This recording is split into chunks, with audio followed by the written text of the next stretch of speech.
Please be seated.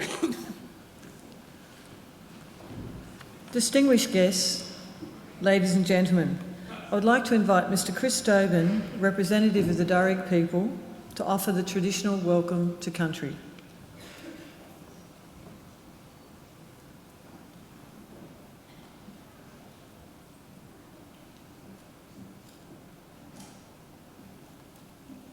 Thank you. Warami Nalawa. Good afternoon and welcome to the lands of the Walla Medical. I belong to one of the local Darug people. We're the traditional Aboriginal custodians over this part of the country. I wish to firstly pay my respects to the country and to thank the university for their acknowledgement of us and the invitation to welcome you here today. That acknowledgement is important for our people and much appreciated, particularly by our elders. My family, in fact, descend from Yarramundi, a respected elder and cleverman of the Burrabongal clan during the early years of colonisation. He saw that our survival in this new world could best be secured if we could learn more about it. So he enrolled his daughter, Bulgari, or Maria, into the Native Institute, a school set up in 1815 by Governor Macquarie, offering formal education to Aboriginal children. She used her newly acquired skills, she was there for 7 years, used those skills to lobby and ultimately secure some land for herself and her family out along the Richmond Road. Other Aboriginal families soon joined them, and it became known as the Blackstown, where the present-day city of Blacktown gets its name from. We are very proud of her, as I'm sure your families are of you here today. And with good reason. Your success is our success. Your advancement is our advancement. Now that was probably better understood in traditional times when camp groups were smaller and clans abided by strict sharing laws, which meant that the food that you caught and brought back was distributed throughout the rest of the community. Your skills and good fortune with us enjoyed by all. Your efforts literally nourished the rest of the community, and you in turn were looked after by them. Yes, we can live quite beautifully when we do it right. Our Aboriginal ancestors certainly lived well in many respects, and I use occasions like this to offer them to yourselves as a model or a benchmark on how good to expect our lives today. You see, when Captain Cook arrived here a little over 200 years ago, he described the people he encountered there at Botany Bay as one of the happiest people he had ever met. They owned nothing, he wrote, but the tools they carried. They were naked, made their shelters from the bark of trees without cutting them down, and harvested food from the earth without tilling it. There was no slavery, no rich and poor, and no homelessness. Armies were unheard of, as were forts or jails. People cooperated to collect the resources that were needed, and then they were shared out according to strict Aboriginal law. Our lands were maintained in their natural state with fire and responsible harvesting. Our rivers and waterways were clean and unpolluted, with people drinking out of them as they have done here for the past 20,000 years. So remember, this is not a dream or an ideal. This was normal life, and not so very long ago. And there's no reason why we should expect less for ourselves and our children than what our ancestors enjoyed. So people, I would say, expect great and wonderful things from your life. Insist on it. There is much magic in the world still. And if you keep following the beautiful promptings from that spirit within you that got you this far, I'm confident that we're going to create a world that we can be proud of and that is worthy of our children. We can all do our bit. I'll do mine now by getting off and letting you graduate. Just want to say congratulations to all of you and all the best in our collective futures. Yano.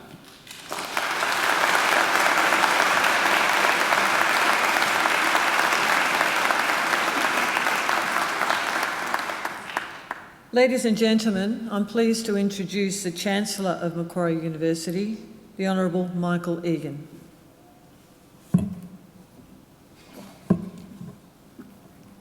Thank you, Chris Tobin, for your welcome to country. Well, graduands, ladies and gentlemen, boys and girls, first I want to thank all of you for coming. A graduation ceremony is a very important celebration of achievement. The achievements, of course, of our graduands, but also the achievement of the university. So it's very good that you're here, and I'm very grateful to you that you are here. I also want to especially thank those of you who have brought children with you. It's good for them that they're here because their memories of today and of the importance of today may one day be the thing that inspires them to emulate the successes of today's graduands. And their presence is also good for us because every celebration is enhanced by the presence of children. Now, unless children have changed enormously since I was a child, few of them will be able to stay quiet or still for the duration of a graduation ceremony. I don't expect them to, and I don't want them to, and I don't want you to worry if they don't. They are most welcome, and please let them run around and make as much commotion as they like. And I see we have some babes in arms. Now, babies cry, and that's great. You're not to take them outside just because they're crying. No one will be bothered at all. In fact, the louder they cry, the happier we are, because we know from long experience that a baby who wails through a graduation ceremony is back within 25 years to take out their first PhD.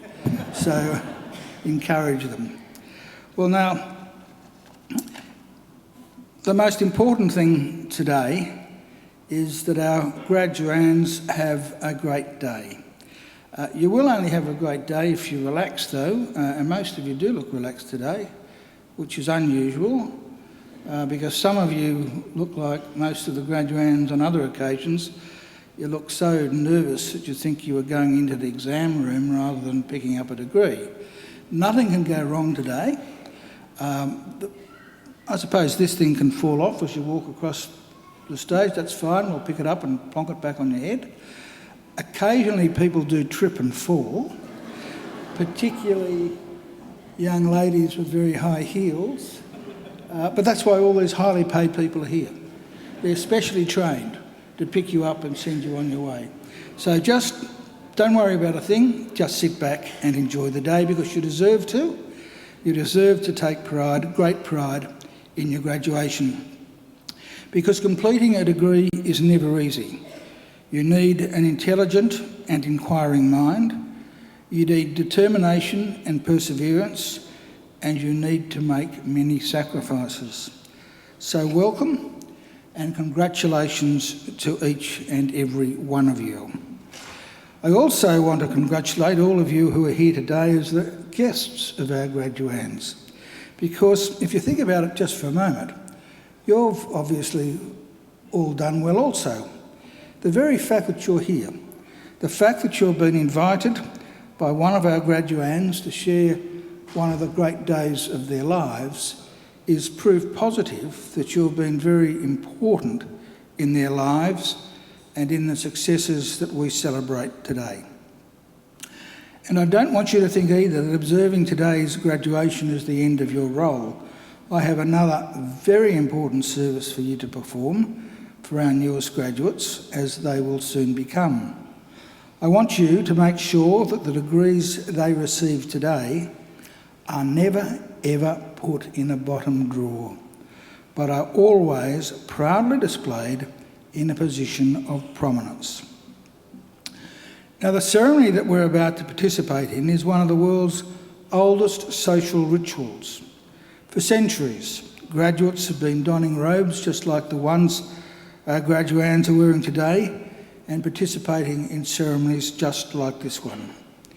Indeed, there are some 50 universities in the world which can trace their history back more than 500 years. Macquarie, of course, is not one of them. We're relatively young. We celebrated our 50th Jubilee only 2 years ago. We proudly take our name from Australia's greatest colonial governor, Governor Lachlan Macquarie, a man whose greatness and achievements were never acknowledged by his contemporaries, but only by history. Now, those of us who went to school in New South Wales learned that Macquarie was a great builder, but his greatest legacy had nothing to do with bricks and mortar. His greatest legacy was the ethos he established, much to the chagrin of the British authorities, of an egalitarian society, because it was Macquarie's insistence that in this fledgling convict colony there be no distinction between the free and the freed that was the foundation of the Australian notion of a fair go for all. And that is the legacy that here at Macquarie we will always aim to maintain and honour. After our first 52 years, we now have more than 170,000 Macquarie graduates living in more than 140 countries. Macquarie is a very modern and outward-looking university. We're now ranked in the top 2% of the world's universities. From our beginnings, we have defied the traditional boundaries of academia. We have pioneered and continue to pioneer learning and teaching approaches that challenge conventions and shift thinking. Our students play a major role in their own learning and are empowered to guide what and how they learn. We're also research pioneers. Our framework for the future, world-leading research with world-changing impact, is brought to life by renowned researchers whose bold and innovative solutions to issues of global significance are of enormous benefit to the world we live in. Now, that's not just mere empty words. It's not an idle boast. I'm sure all of you are aware of Wi-Fi, and that probably most of you use it almost every day. How many of you understand, though, that Wi-Fi was not developed at Cambridge University or Oxford or Harvard or Stanford, not even at the ANU or Melbourne or Sydney universities? Wi-Fi was developed by Macquarie University scientists in conjunction with CSIRO scientists. So that, I think, is something that we can be very proud of. We're also rather proud of some of our new facilities. On your way here today, you may have seen our Macquarie University Hospital, which is only a few years old. The hospital forms part of a very exciting medical enterprise, which will be Australia's first fully integrated academic health sciences centre under a university's leadership. We are the only university in Australia to own and operate our own hospital. And I can assure you that it's a fabulous hospital. I can give you that assurance from personal experience. I was a patient there for 3 days just a couple of years ago, and I can tell you that the standard of care is just first class, absolutely first class, especially if you're the Chancellor. Other outstanding new facilities include our library, which was built just a couple of years ago, our Australian Hearing Hub, a world-leading institute in hearing and language sciences, a state-of-the-art media centre, a newly launched simulation hub for teaching and research in cutting-edge science laboratories. Now, that's not to say that all of our lecture rooms and laboratories are first class. Unfortunately, they're not. In fact, some are downright crappy. But we plan to fix that, and in the very near future, we'll be announcing some very exciting plans for a major physical transformation of our campus. So we're looking forward, and we're on the move. Here at Macquarie, we have a very clear and straightforward mission, and that mission is to transform people's lives and to improve the lives not just of our own students, but also of people all around the globe by the work and achievements of our graduates and by the fruit of our research. We want Macquarie always to be a leader in teaching and learning, and a leader in the accumulation of knowledge and understanding. In other words, an ideal community of scholars. And in just a few minutes, it will be my very great honour to confer your degrees upon you and welcome you as lifelong members of that community of scholars we proudly call Macquarie University. Now, graduands and ladies and gentlemen, it's now my great pleasure to introduce our occasional speaker, Professor John Simons. Now, John is one of ours. He is the Deputy Vice-Chancellor Academic at Macquarie University. Previously, he was the university's Executive Dean of Arts, and before that, He worked at a number of universities in the United Kingdom. He studied classics at school, medieval Celtic and Germanic languages, and paleography at the University of Wales, and took his PhD on the 16th century prose from Exeter University. He's published or edited 20 academic books. His recent works include Animal Rights and the Politics of Literary Representation, Rossetti's Wombat, Kangaroo and the Tiger That Swallowed the Boy. John is also currently writing, and I think it's a novel called Obash. It's a history book. Oh, okay, I got that wrong. It's about a hippopotamus in Victorian London. Wow, okay. I look forward to reading that when it's completed. And he's completed The Penguin Digester, that was your first novel. That's a novel, okay. And he's a published poet. I now invite Professor John Simons to deliver the occasional address. Please welcome Professor Simons.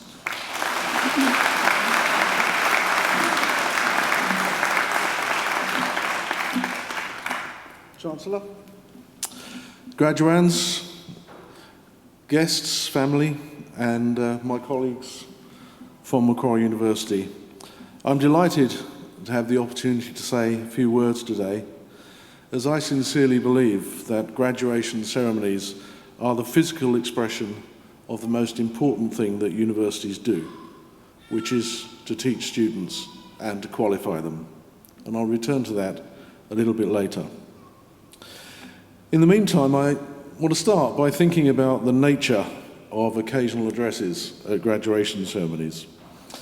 And I was thinking about how many I've sat through in my time, and my conservative estimate is something like 250. So there's not much I haven't heard. And yet there are only three kinds of address, and the worst that I've heard are those given by serving politicians. I would have to say my dear friend and esteemed colleague, the Chancellor, was himself, as many of you know, had a stellar career as a politician, and he assures me that when he did those things, they were by no means the worst. But no, what they tend to do is just tell you how good the government's doing, you know.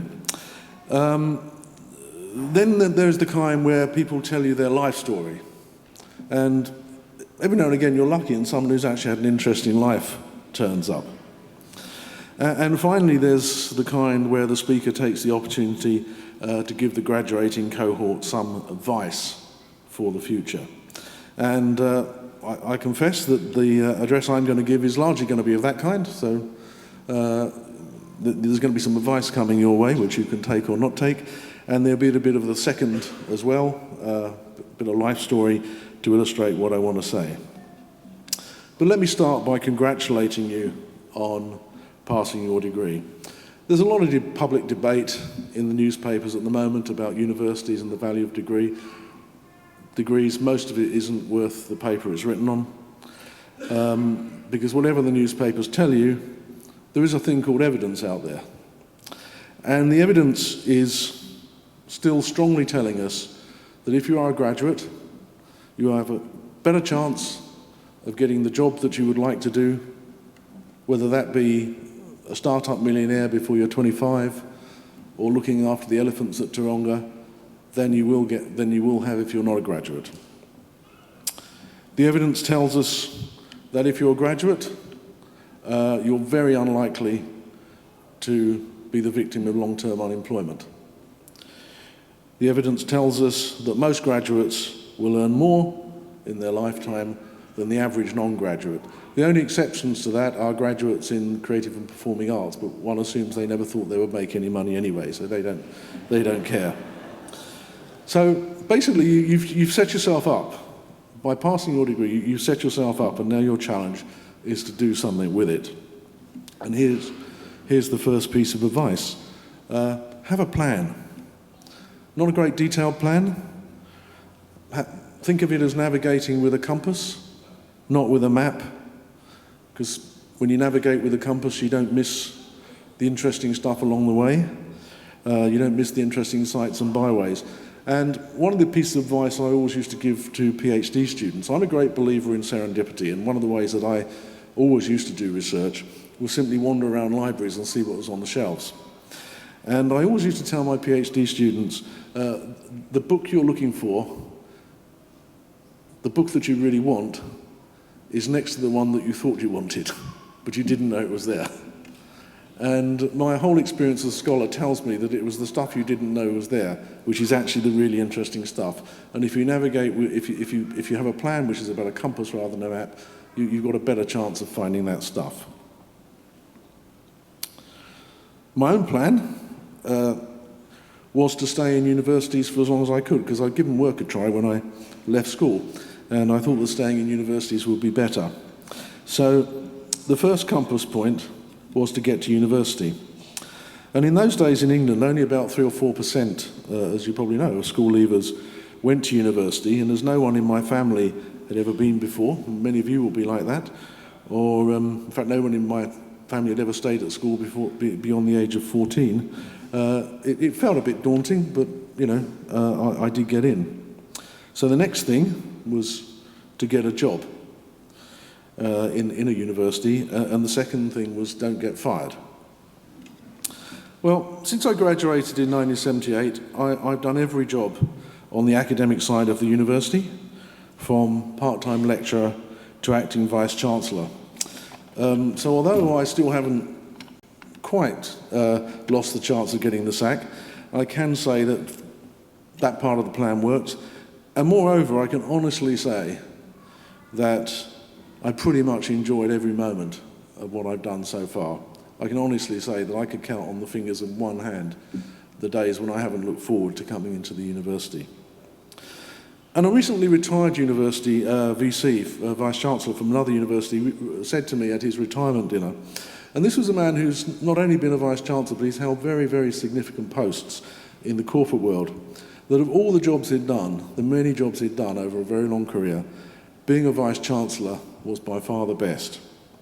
And there was a very good reason for that, he said, and that is, when you work in a university, you know that every day you're going to do something good.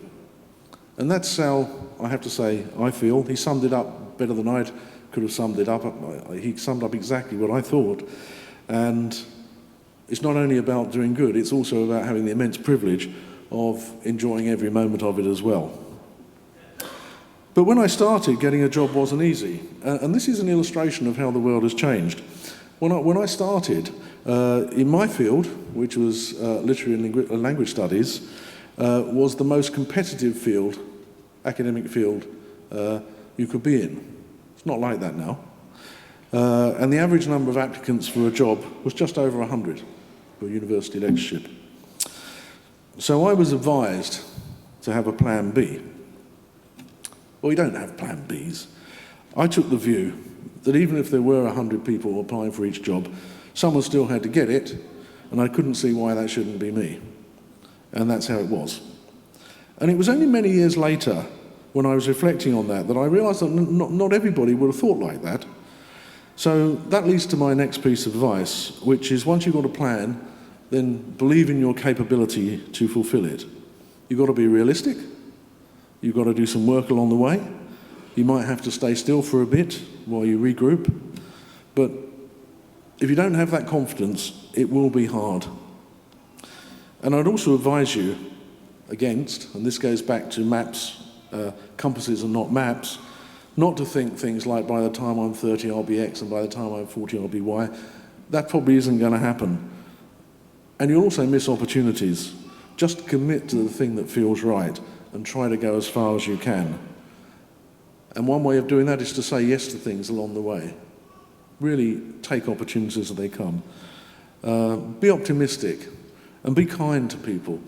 I was recently part of a mentoring scheme at this university, and I was mentoring an undergraduate student, and she asked me did I have any regrets? And I thought about it, and she thought I was going to say, oh, I wish I'd worked harder, or I wish I'd done this, or I wish I'd studied that. And it wasn't. When I reflected on it, I just wish that on the way I'd spent a bit more time with people, been a bit kinder. It's not hard, and it's easy to forget when you're in the busyness of things, and take some risks. And the big risk I took was coming here. 7 years ago, I was sitting at my desk in my university in England when the phone rang and someone asked completely out of the blue, it was a very strange thing to say actually, had I heard of Macquarie University? And without thinking, I said, yes, it's one of the best universities in Australia. Now, this was a really good answer because the person who was phoning me up was the headhunter who wanted to discuss with me the possibility that I might come and work here. So it was good to start on that foot. And I was quite enthralled by this idea. I had no particular plan to come to Australia, but as I say, take some risks. I lost all my academic network. Changing countries is not easy, particularly when you're getting on a bit, but I haven't regretted it for a second. And the one thing I've learnt is that Macquarie University isn't one of the best universities in Australia, it's the best university in Australia.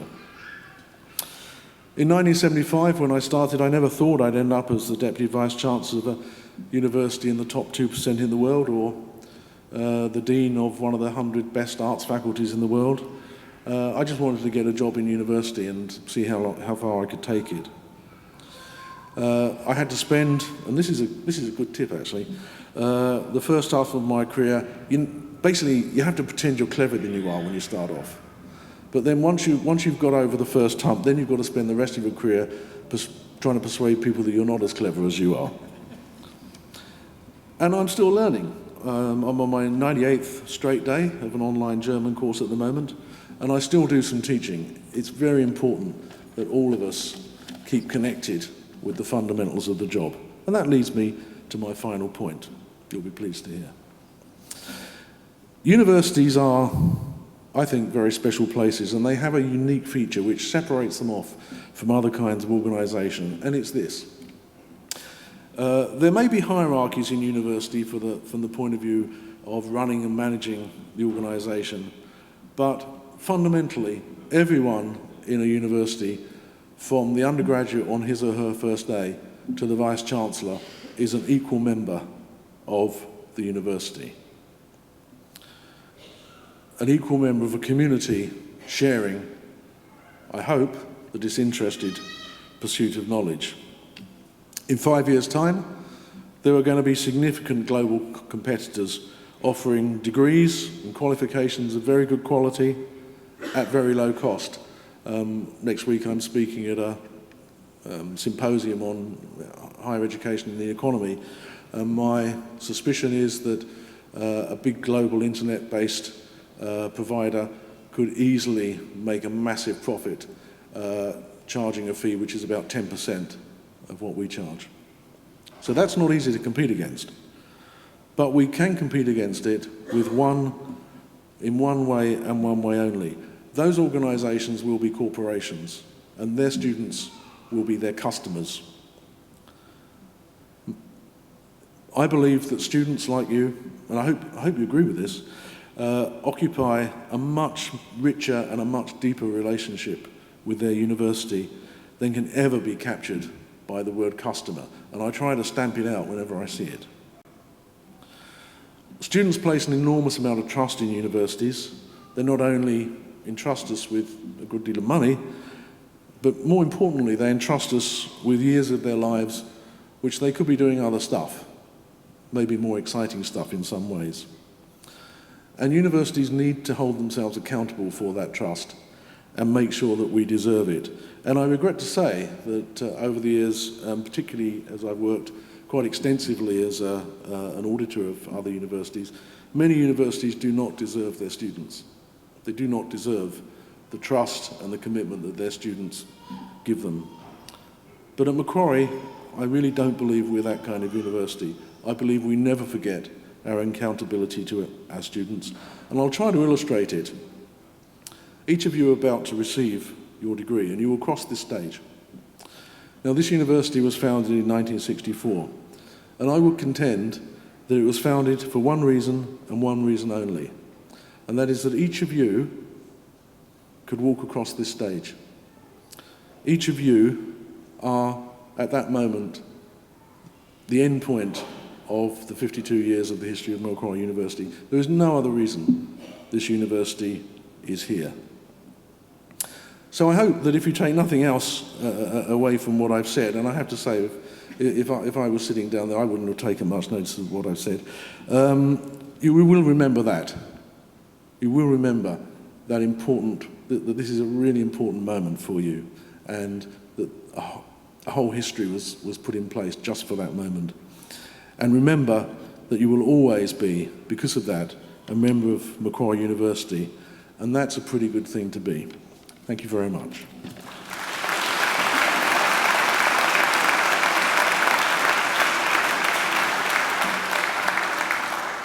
Well, thank you, John, for a very wise and thoughtful occasional address, and lots of good advice there too, graduands. Navigate with a compass, not a map. Remember that. That is important. I was once on an overseas trip with a fellow politician. It was a business trip. He brought his wife with him, and that was good because my parliamentary colleague had a plan every day, and usually it was to get from point A to point B, which she'd stride out, but his wife was more interested in what was up the side alleys and what have you, and she and I had a much better time than he had, I can tell you. So we basically used the compass rather than the map. It also is very important to believe in your capacity to be confident, and there's nothing wrong with pretending to be cleverer than you are. I've been doing that for 60 years and no one has yet discovered it. So that's good advice, John. I think John deserves another great round of applause.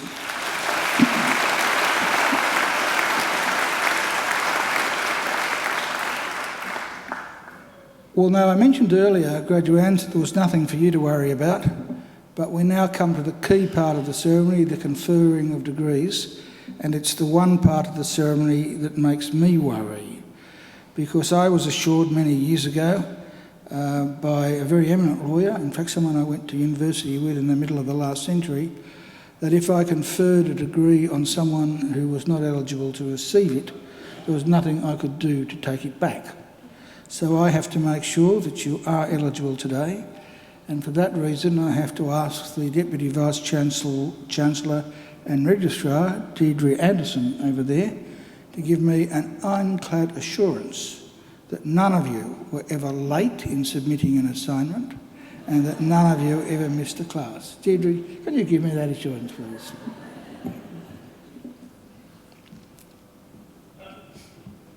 Chancellor, I certify that all the candidates being presented here today and those who are absent have satisfied the requirements of Academic Senate for the degrees and diplomas they are to be awarded. May I ask all graduates to please stand. Graduands, in the name of the Council of Macquarie University and by my authority as Chancellor, I admit each of you present and those who are absent to the degrees for which you have qualified. Graduates, congratulations.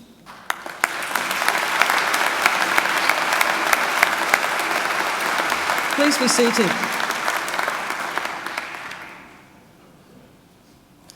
Chancellor, the graduates at this ceremony are from the Faculty of Arts. Students and staff in this faculty work together within and across disciplinary boundaries to ask questions about socially complex problems. They identify paths of research, analyse and communicate ideas in creative formats, and of course reflect on the skills and knowledge that they will need to understand the world, both past and present. Students are encouraged to use these skills and talents to connect with local and global communities. This faculty includes research and study areas in ancient history, anthropology, English, Indigenous studies, international studies, law, media, music, communication and cultural studies, as well as modern history, politics and international relations, philosophy, sociology, security studies and criminology. Chancellor, I now call on Professor Martina Mollering to present the graduates. Professor Mollering.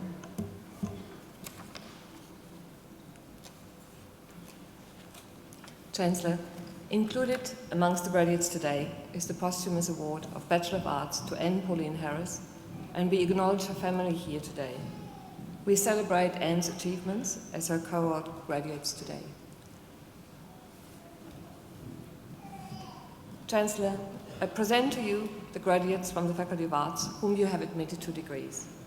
I present graduates admitted to the degree of Bachelor of Arts with the Bachelor of Science, Sarah Grace Bramall.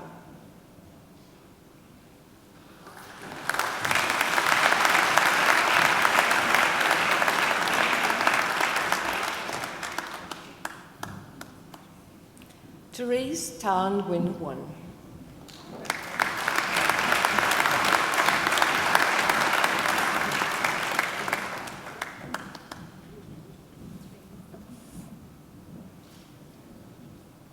I present the graduate admitted to the degree of Bachelor of Business Administration with the Bachelor of Laws, Candice Desiree Gallant.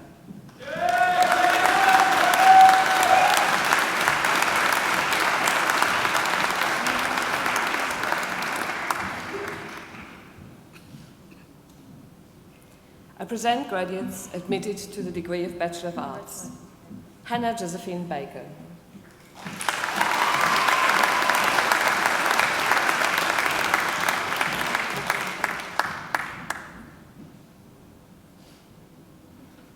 Fatma Noor Bos.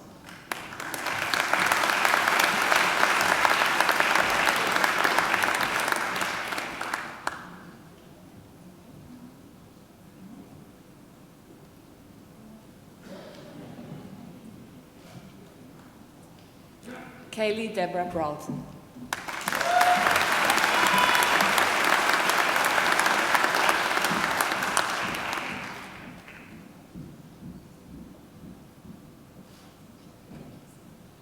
Ross Elias Emerald Christianos.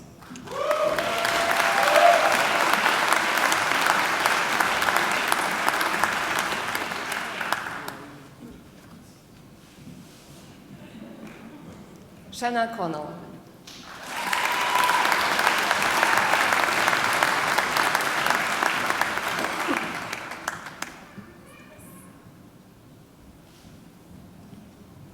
Anika Kesia de Silva.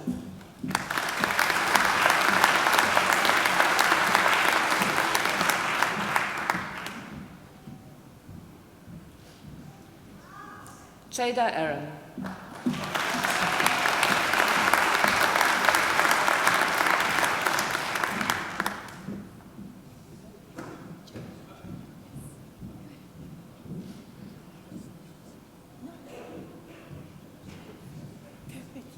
Elise Fowler.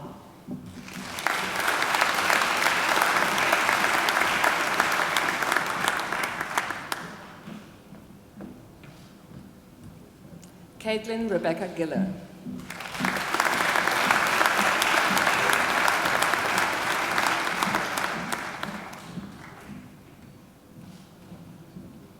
Jesse Peter George Gum.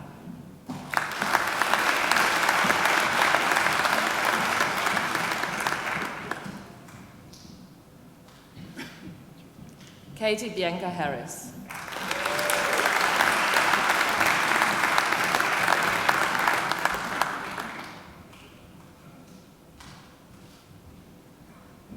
Sophia and Maureen Harris.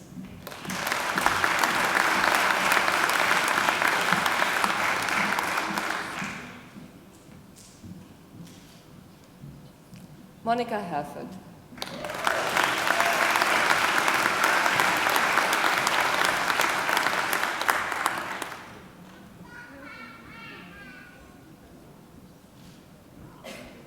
Matthew Allen Lakeman.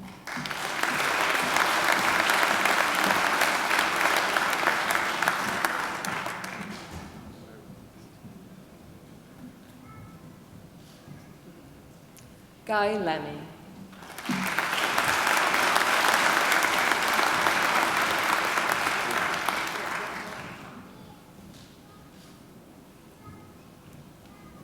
Nadia Ruth Lanos.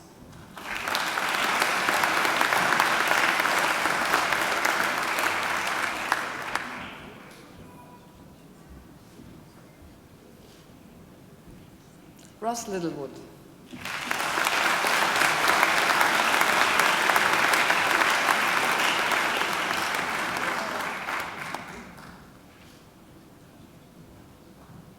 Emily Morrow.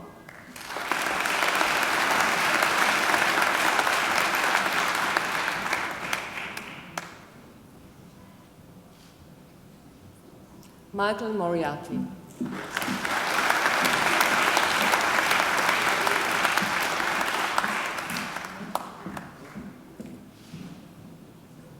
Laura Claire Petrusma.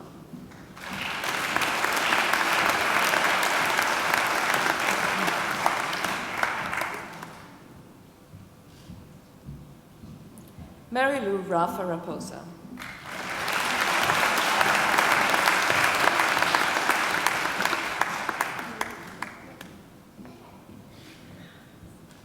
Rebecca Kate Reiner.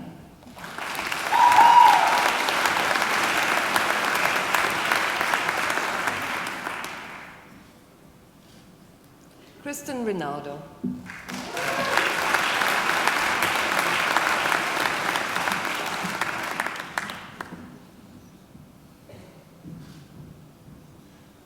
Erin Russell.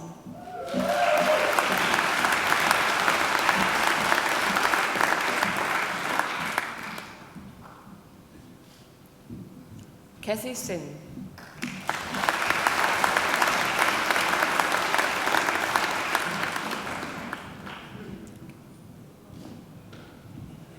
Nicole Slezak.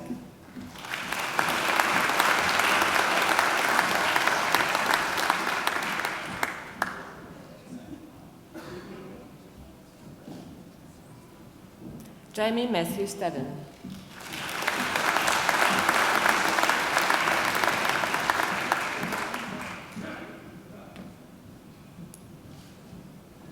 Helen Ruth Steinberg.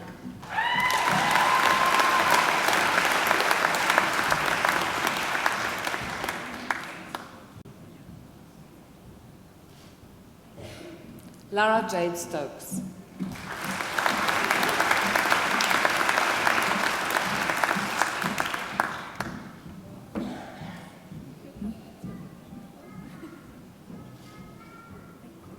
Nara Tirasaroy.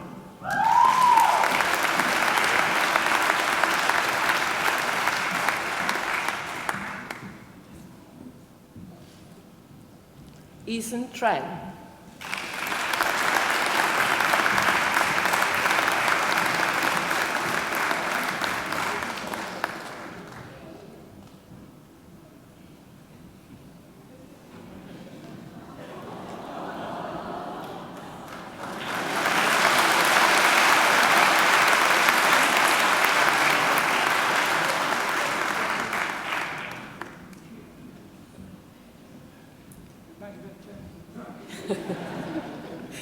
Catherine Liza Tress.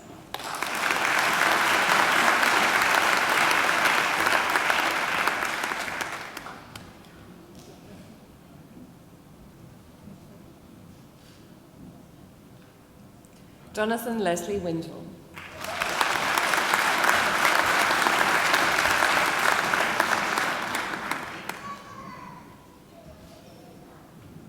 Noella Yaru.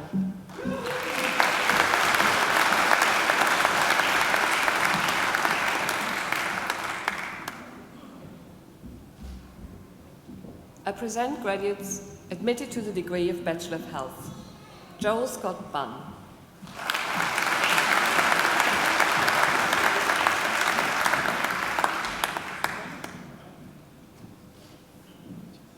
James Edward Carrington.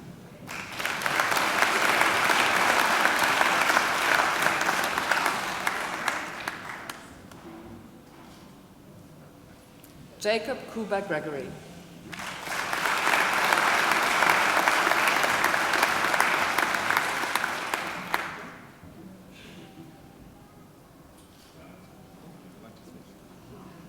Madeleine Brooke Hawken.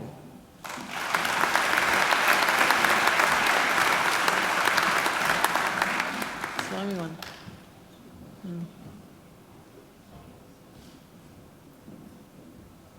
Anneliese Lineker.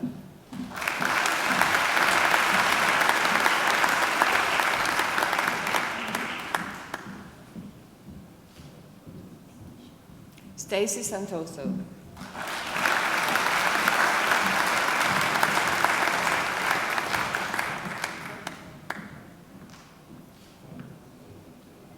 Alexandra Rose Stapleton.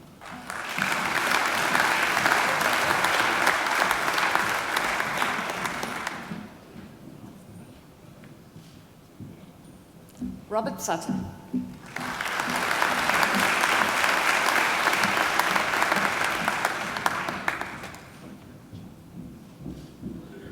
Patrick Turbot.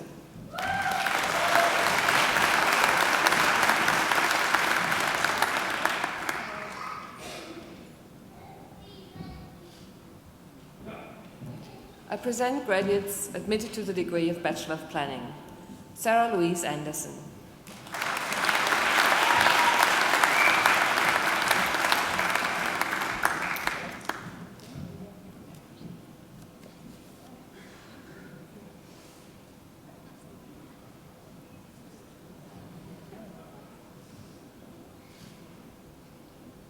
Apurva Chikaru.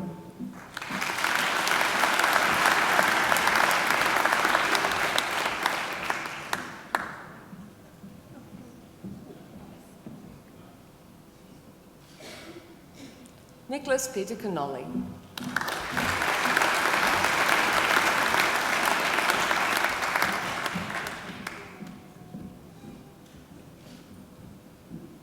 Maxwell Duncan.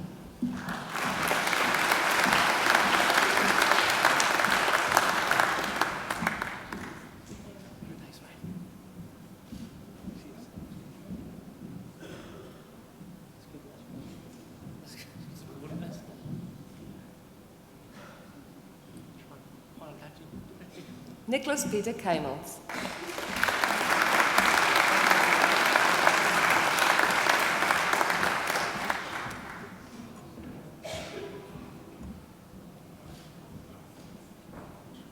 Sean Michael Kelly.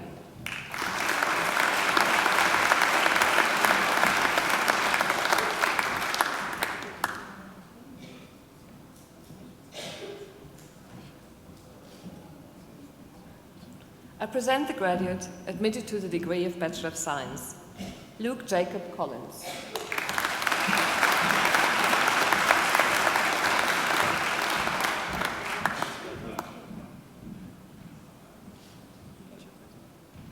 I present graduates admitted to the degree of Bachelor of Social Science, Ebony Marie Appel.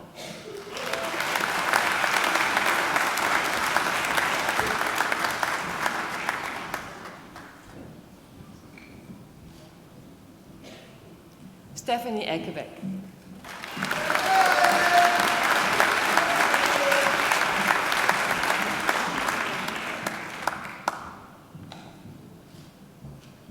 Laura Amy Bradford.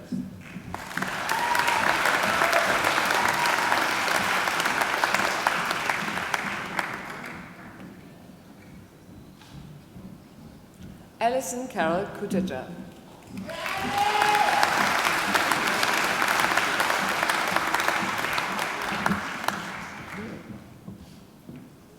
Emily El-Masri.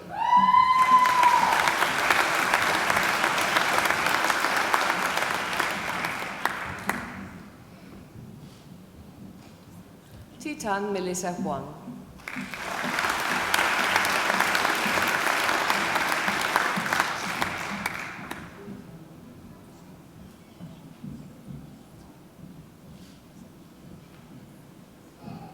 Benjamin Jones.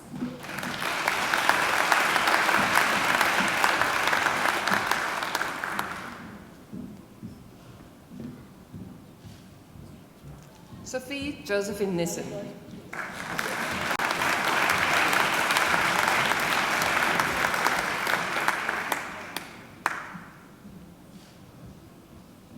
I present the graduate admitted to the degree of Master of International Relations with the Master of International Trade and Commerce Law, Nia Ahmed Fuad.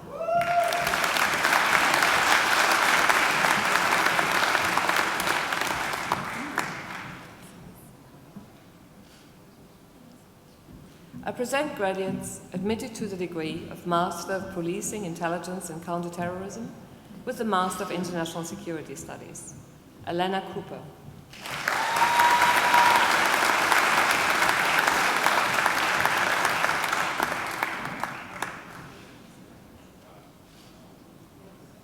Sam Thomas Dickerson.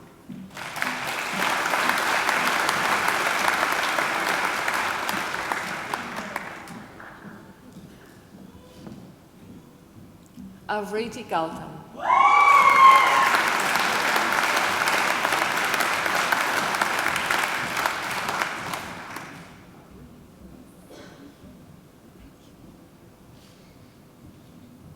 Munir Hamid.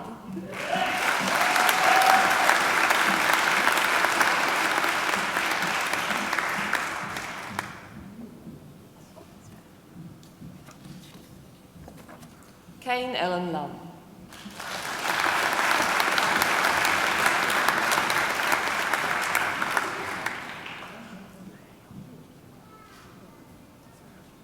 Katrina Jane Martin.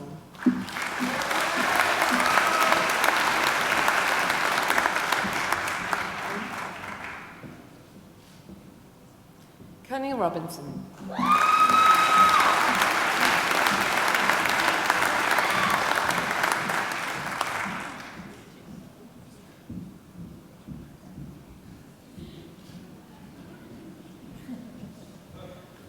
I present the graduate admitted to the degree of Master of Applied Anthropology, Douglas Belton II.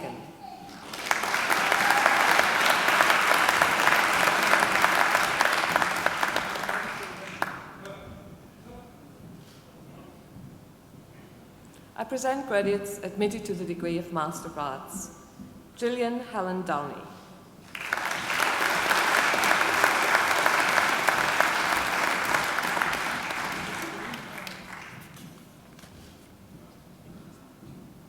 Alex Elizabeth Rocher, who has been awarded the Vice-Chancellor's Commendation for Academic Excellence.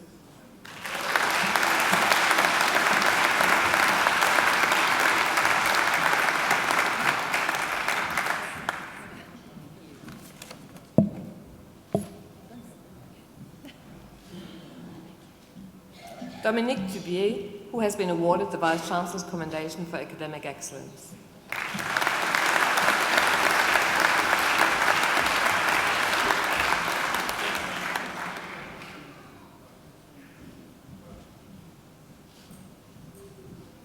I present the graduate admitted to the degree of Master of Creative Writing, Melissa Jaramillo Villa.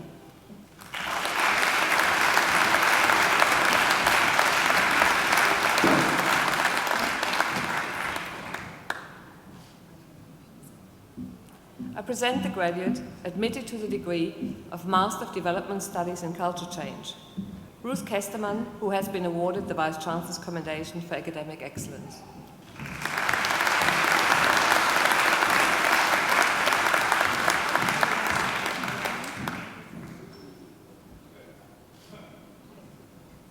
I present graduates admitted to the degree of Master of Global Health and Development Studies, Elizabeth Marie Leach.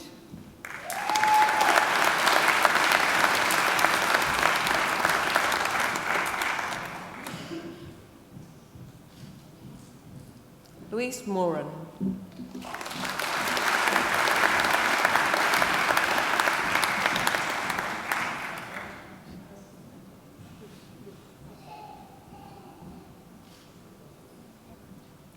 I present graduates admitted to the degree of Master of International Security Studies, Peter Boyner.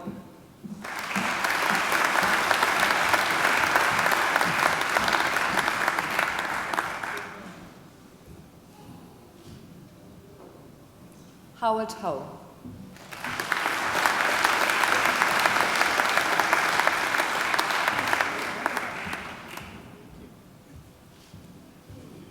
Jacqueline Marie McGuire.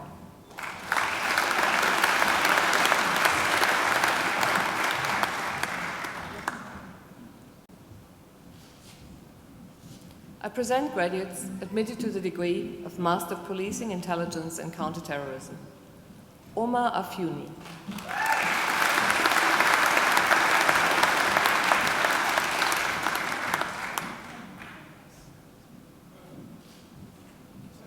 James Daniel Bales.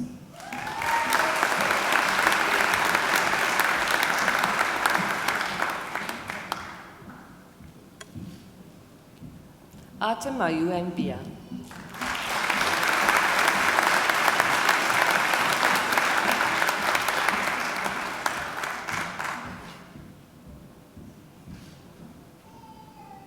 Jared James Easton Brown.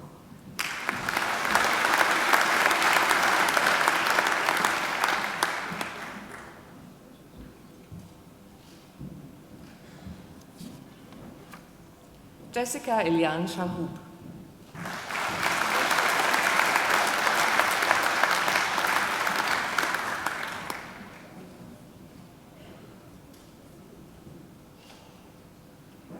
Timothy Mark Hale.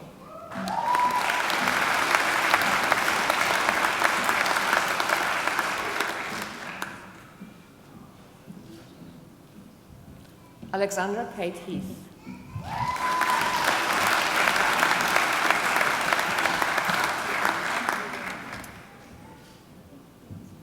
Neil Jamie Hounsell.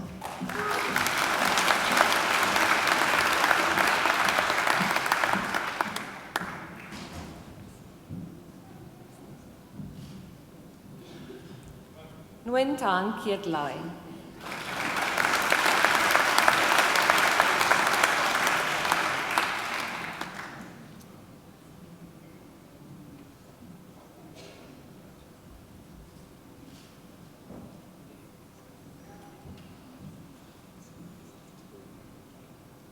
Daniel Luke Martello.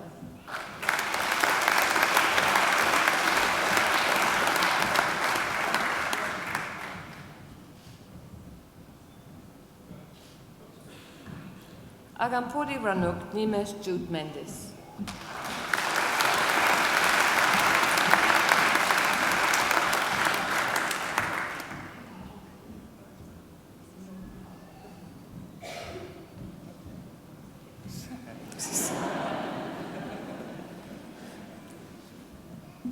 Mitchell Brent Moran.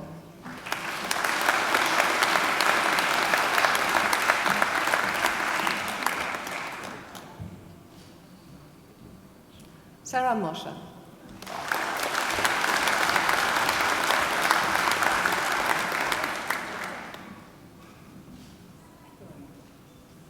Valerie Mary O'Connell, who has been awarded the Vice Chancellor's Commendation for Academic Excellence.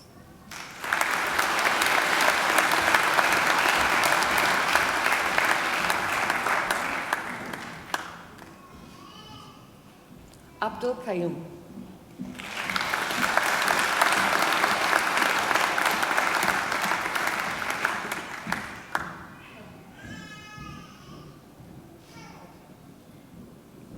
Rohit Revo.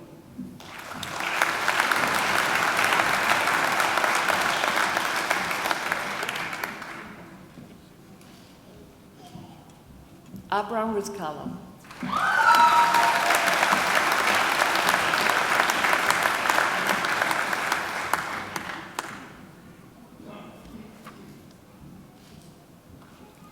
Tammy Dawn Smith.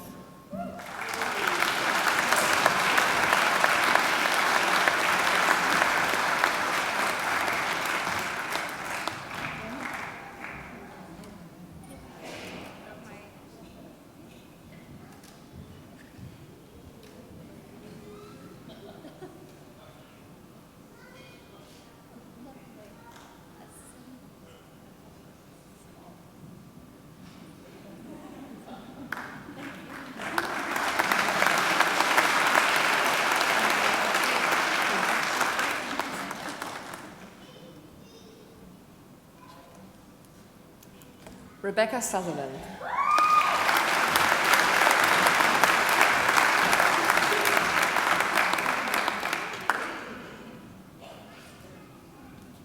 Jodie Vlasis.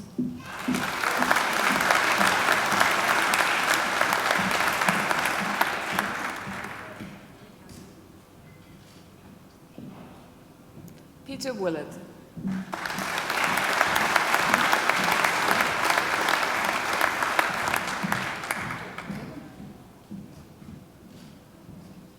I present the diplomat awarded the Postgraduate Diploma of Policing, Intelligence and Counterterrorism, Lisa Joanne Newman.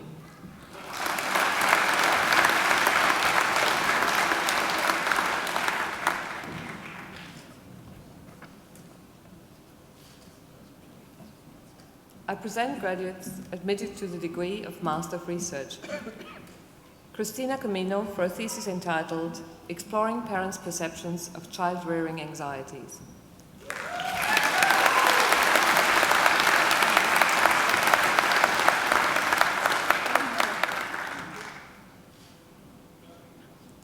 Neera Gurung for a thesis entitled Climate Justice and Gender, a study of metropolitan Sydney local council's climate policy.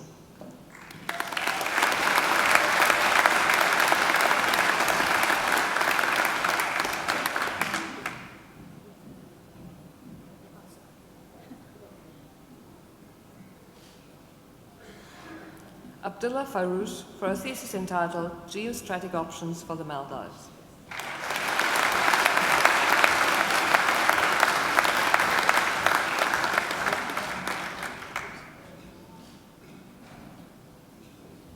I present graduates admitted to the degree of Doctor of Philosophy.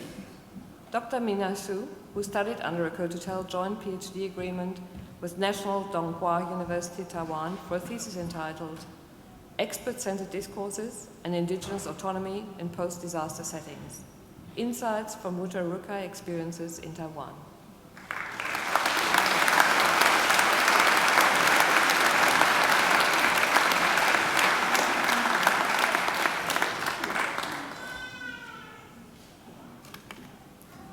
Dr. Roberta Min Kwan for a thesis entitled Shakespeare, the Reformation and Theological Hermeneutics, Knowing, Being and Acting in Shakespeare's Problem Plays.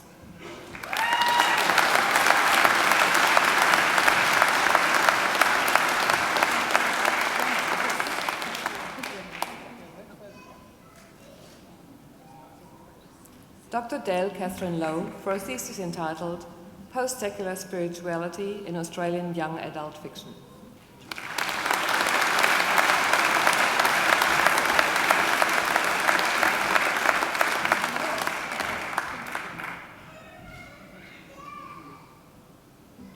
Dr. Nala Sharma for a thesis entitled Born to Migrate, South Asian Women in Sydney and the Convergence of Marriage, Migration and Maternity in Shaping Their Participation in the Paid Workforce.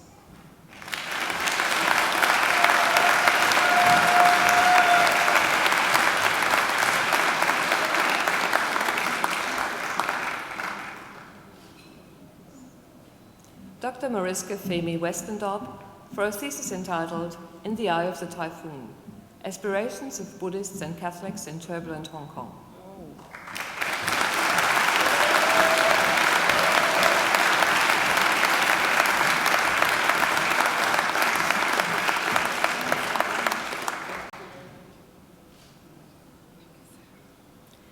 Chancellor, that completes this afternoon's presentation of the graduates from the Faculty of Arts.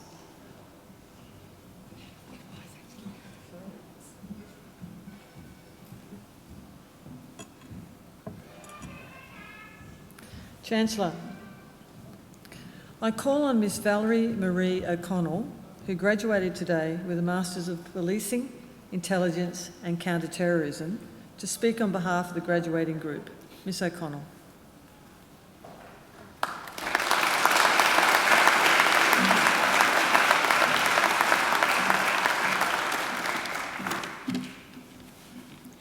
Chancellor, members of the university, fellow graduates and guests, it is a privilege to stand before you today and give a graduate address.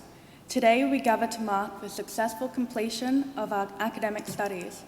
Some of us will move forward into further study, and for some of us this will mark the end of university. Either way, a huge congratulations is in order. When I was asked to make this speech, my first response was whether they had rung the right person.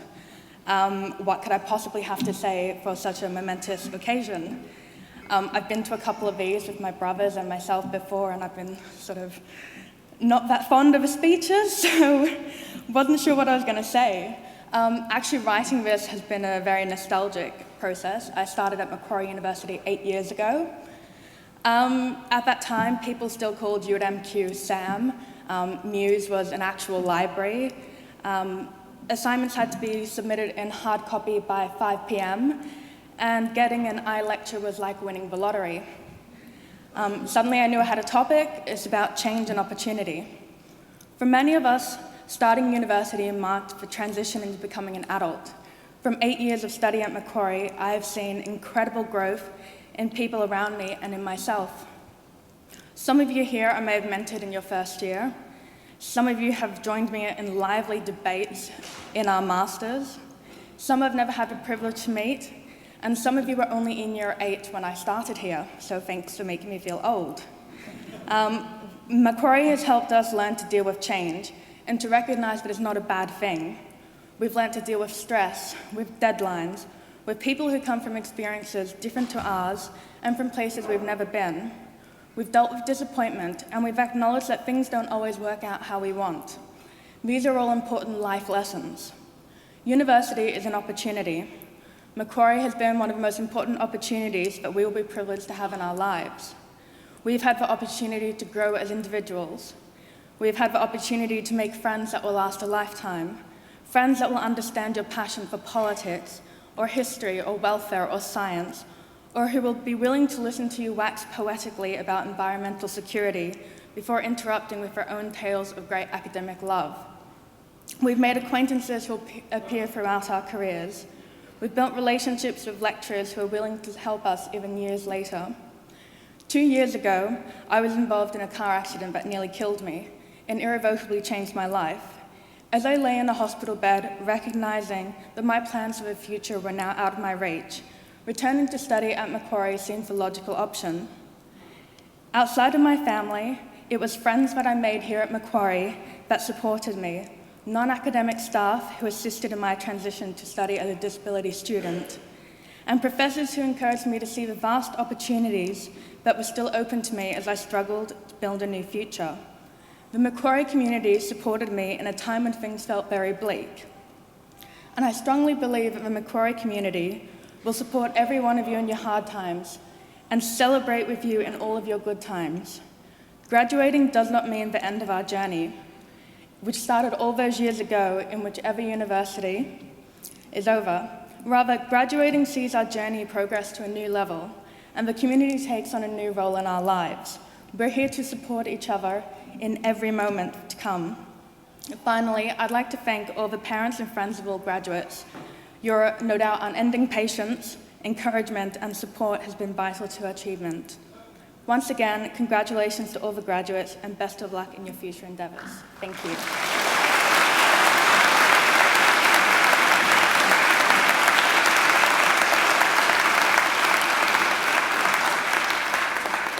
Well, thank you, Valerie. That was a lovely speech. You needn't have worried. You had a lot to say, and it was worth saying and worth listening to. Congratulations on your master's degree. I'm glad that you have such an affinity and affection for Macquarie University, and I hope it will be a relationship that you will maintain for the whole of your life. And by the way, just because you've got a master's degree doesn't mean you can't come back and get a PhD or 2 or 3. We had a fellow a couple of years ago that was getting his 4th PhD, and we had another fellow earlier in the week who was getting his first PhD at the age of 82. So you've got a lot of time left to get a lot more degrees. In any event, we really do hope that we have a long association with you. I think she deserves another great round of applause.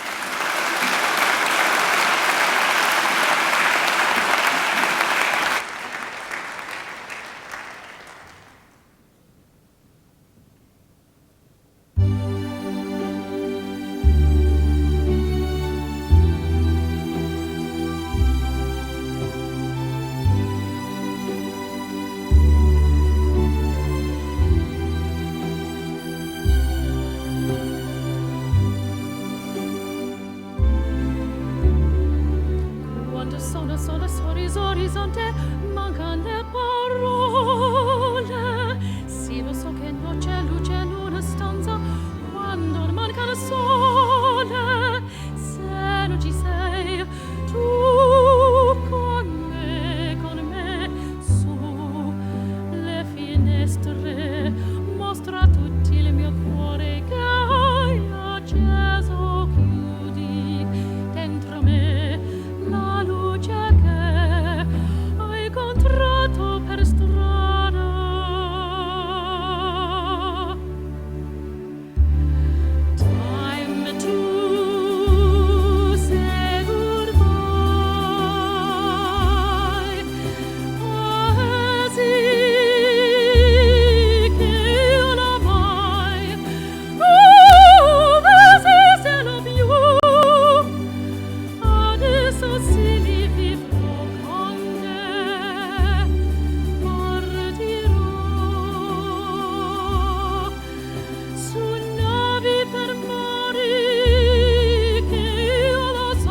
quando sei lontana, sorriso orizzonte, manca le parole.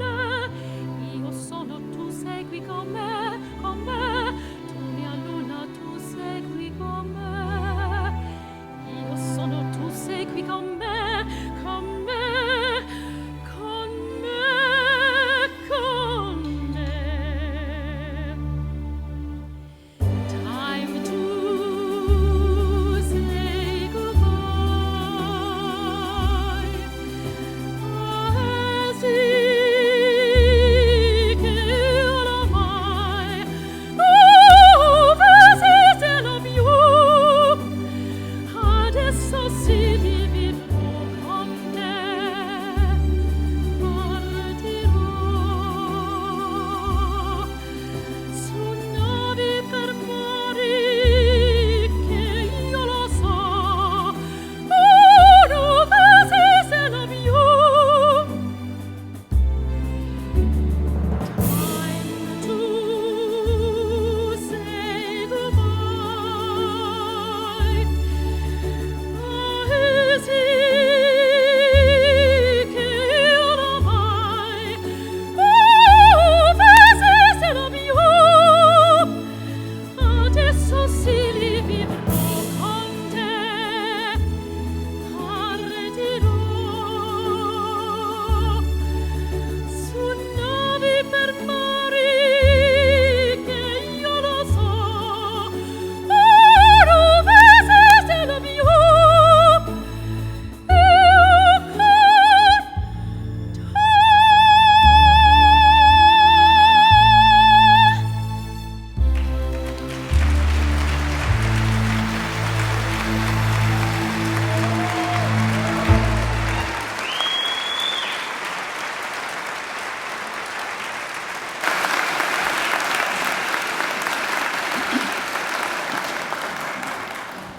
Well, now, that wasn't too bad, was it? That glorious voice, ladies and gentlemen, belongs to Angela Brewer. And I have to tell you, you are very fortunate that Angela was singing at your graduation today. She sings at most, but every now and again, for one reason or another, she can't make it. And when she can't get here, I do the singing. So you're very, very lucky. I think Angela deserves another great round of applause.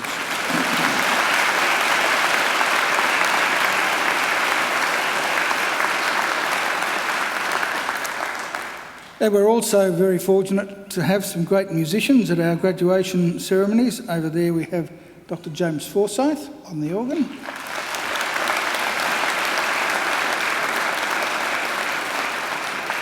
And on the Chinese traverse flute, Dr. Chai Chang Ning.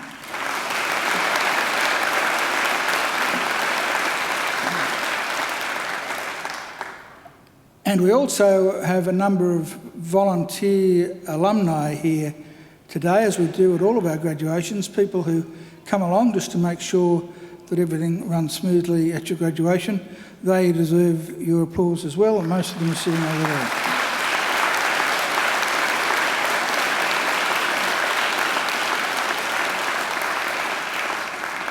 And sitting behind me, we of course have representatives of our academic community who've been vital in your journey throughout Macquarie, and I'm sure you'd like to put your hands together for them as well.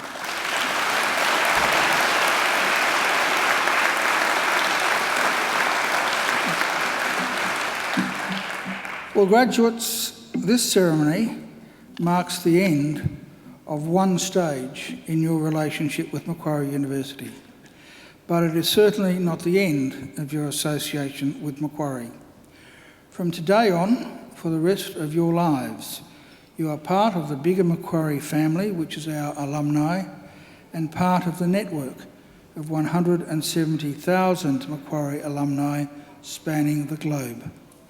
We'll keep in touch with you through our alumni program, which is focused on lifelong learning, lifelong support, and lifelong connections. Our commitment to you is to help you keep in touch and engaged with Macquarie throughout your life. And please do make sure that you come back to Macquarie, either to undertake more study or attend alumni events or use our aquatic and fitness facilities, or even if the mood takes you, just to enjoy a wander around our very nice campus, or perhaps even enjoy a picnic with friends down by the lake. For graduates, the award of a university degree carries many opportunities and privileges, but like all privileges, it also carries responsibilities. Believe it or not, you, each and every one of you, can change the world. And you don't have to be a Nobel Prize winner to do it either. Because almost everything you do, everything, in your homes, in your workplaces, and in your communities matters and can make a huge difference. The consequences of every effort, every action, large or small, can reverberate throughout society, through the decades, indeed the centuries. Even something as simple as a kind word or a kind gesture can often be the spark that ignites a great life or a great career or a great achievement. So as Chancellor of Macquarie University, I charge you to use what you have learned not only for your own betterment, but also for the benefit of the community. I charge you to use the skills and knowledge you have acquired with rigour and integrity, and to commit yourselves to a program of lifelong learning and inquiry. I charge you to recognise the worth and dignity of all people, particularly those who have not had the opportunities that you've enjoyed. I charge you to set high goals and to continue the hard work that has brought you so far. I charge you, wherever you go, to go with all your heart, and in all you do, I charge you to uphold the good name of Macquarie University. Now, graduates, I hope also that you'll always remember the people who have helped you along the way, and of course many of them are here with you today. So to acknowledge their contribution and thank them for it, graduates, I'd like you to do a couple of things for me. Would you now please stand? Now I want you to put your degrees on the seats behind you so that your hands are free. And I'd like you to turn around to face your families and your friends. And now I invite you to give them a mighty round of applause.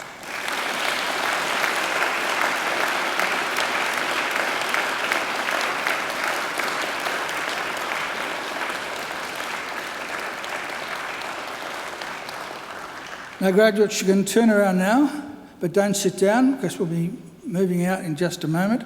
But I would remind you to pick up your degrees. We don't want anyone forgetting to take them.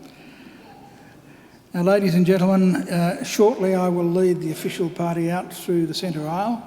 We'll be followed by all of the graduates. And I would then like you to also follow us down the centre aisle and join the procession right down to the marquee, where I invite you to enjoy some light refreshments with us. Would everyone now please stand? And please remain standing until the last of the graduates have processed out. Well, now, graduates, I wish you the very best for the future. And in the words of the old Irish blessing, may the road rise up to meet you. May the wind always be at your back. May the sun shine warm upon your face and rains fall soft upon your fields. And until we meet again, may God hold you in the palm of his hand. Graduates, good luck.